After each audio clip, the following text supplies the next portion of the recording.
respected director sir, principal ma'am, and management director sir. It's my great fortune that I am standing in front of you and they think that I am capable for it. Every year, 12th of January is celebrated as National Youth Day with enthusiasm and joy all over India. This day marks the birth anniversary of great Indian history and great personality, Swami Vivekananda. First question arises in our mind that why the National Youth Day is celebrated. We all aware that future of any country totally depends on the youth of the country. In the overall development of the country, the contribution of youth in every aspect, whether taking the engineering, medical, and civil services is very important, so that it is very important to be youth get the right guidance. That's why the National Youth Day is celebrated. Okay. Second, another question is arise in our mind that why the 12th of January is chosen for the National Youth Day. On the occasion of birth anniversary of Swami Vivekananda, we all aware about that. The Swami Vivekananda was a great personality. He has the expert in Indian history, literature, art, philosophy, and social science. He had great knowledge in Indian classic music. The inspiration and works of the Swami Vivekananda inspire every youth of the country even today. So, the 12th of January, the birth anniversary of the Swami Vivekananda is chosen for the Youth Day. This is the reason the 12th of January is celebrated as birth anniversary and National Youth Day. Okay.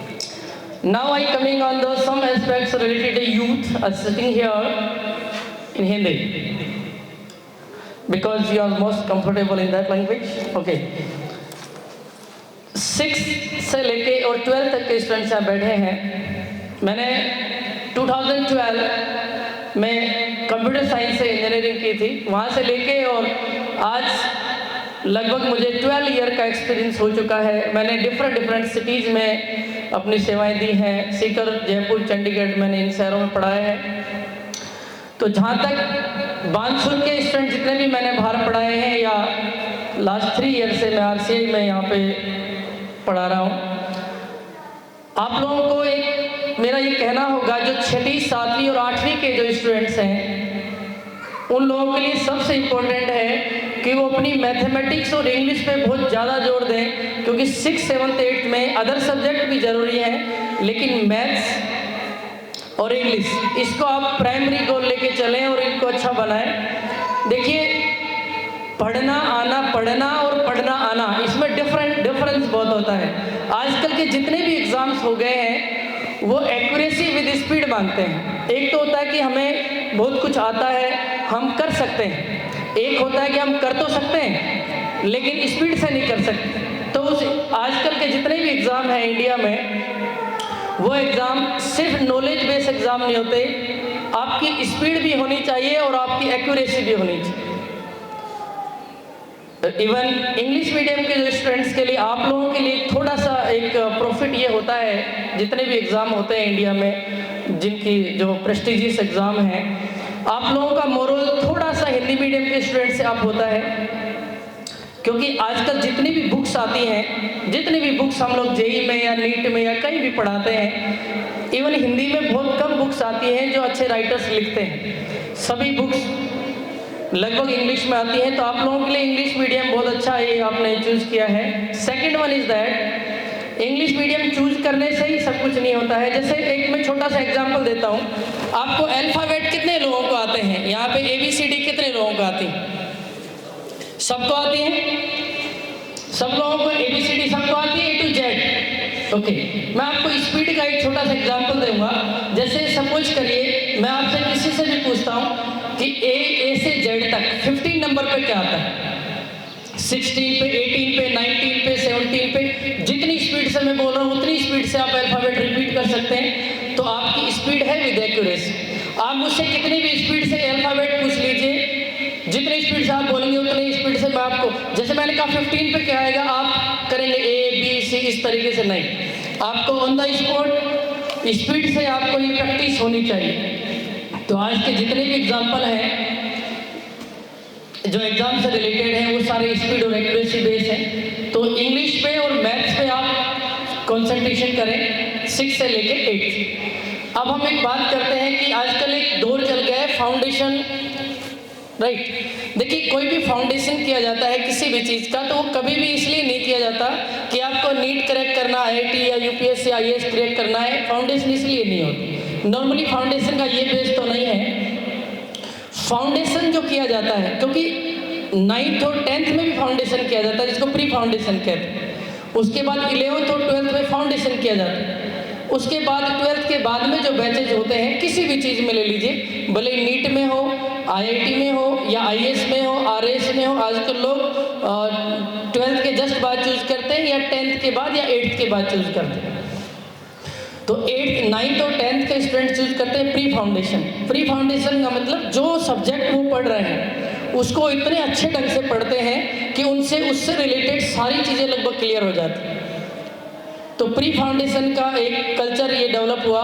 उसके बाद में आया 11th और 12th में foundation. जिन लोगों को जिस भी एरियाज में अपनी सर्विस देनी है या जिनको इंटरेस्ट है वो लोग फाउंडेशन चूज करते हैं। जैसे फाउंडेशन में हो सकता है कि जैसे किसी को इंजीनियरिंग में इंटरेस्ट है, ठीक है, अपना अपना इंटरेस्ट होता है। यदि इंजीनियरिंग में इंटरेस्ट है वो लोग 10th के बाद में मैथमेटिक्स चूज करते हैं। मैथमेटिक्स से वो इंजीनियर बनते हैं, डिफरेंट सेक्टर्स में जाते हैं। उसके बाद कुछ लोग 10th के बाद बायोलॉजी चूज करते हैं, वो नीट की तैयारी करते हैं, ठीक है। नीट से केवल यदि कोई फाउंडेशन IIT का करता है तो उससे ज़रूरी नहीं है कि वो इंजीनियर बने। 11th और 12th का उसका बेस बहुत अच्छा हो जाए, उसके बाद फिर वो किसी भी सेक्टर में एग्ज़ाम देता है तो उन्हें प्रॉब्लम नहीं होती।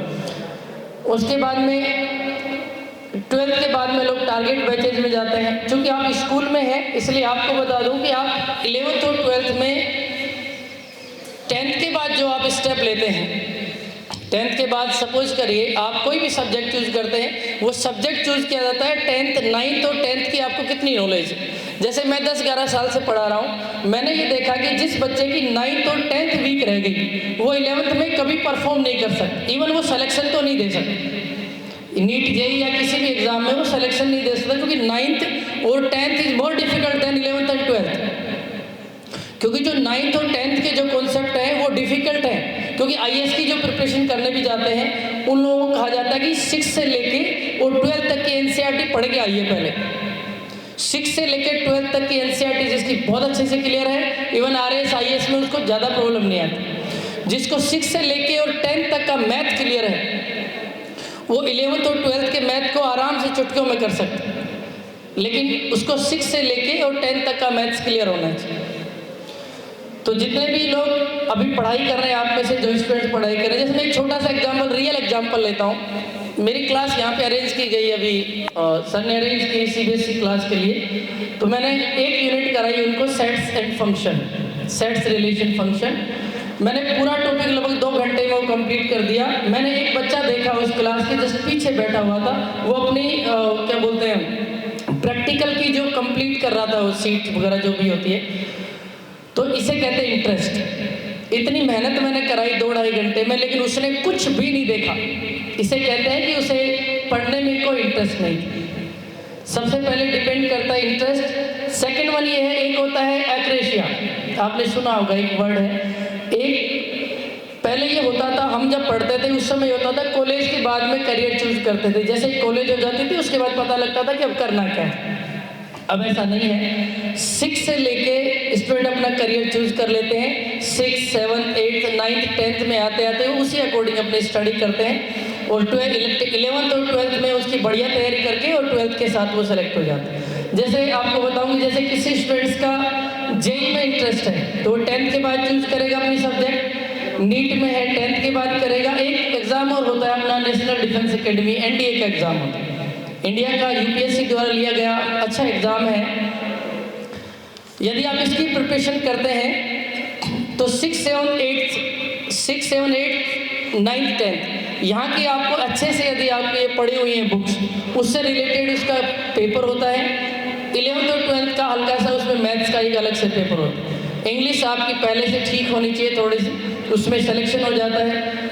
और ये एनडीए का जो एग्ज़ाम है उसमें स्टार्टिंग में लेफ्टिनेंट बनते हैं। उसके बाद यदि कोई एयरफोर्स में जाना चाहता है, एयरफोर्स के भी अब तो बहुत सिंपल कर दिया है प्रोसेस। इस बार एयरफोर्स की कट ऑफ रही है 22 मार्क्स आउट ऑफ 70, यानी जिसके 70 में से 22 मार्क्स आ गए वो एयरफोर्स में टेक्निकल इंजीनियर बन गए।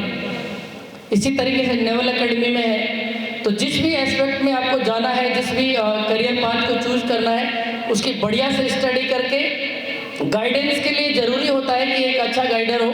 तो आप लोग अपने टीचर्स के साथ में, हम लोगों के साथ में जो फाउंडेशन फैकल्टी हैं, आप लोग मिलें। जिसको इंटरेस्ट है कि सर मुझे इस फैक्टर में जाना है, चाहे वो 6th का बच्चा हो, 7th, 8, 9, 10, तो आप लोग इस तरीके के पाथ चूज कर सकते हैं। और किसी भी तरीके का डाउट हो तो आप लोग एक्सपर्ट से मिल सकते हैं। Thank you very much.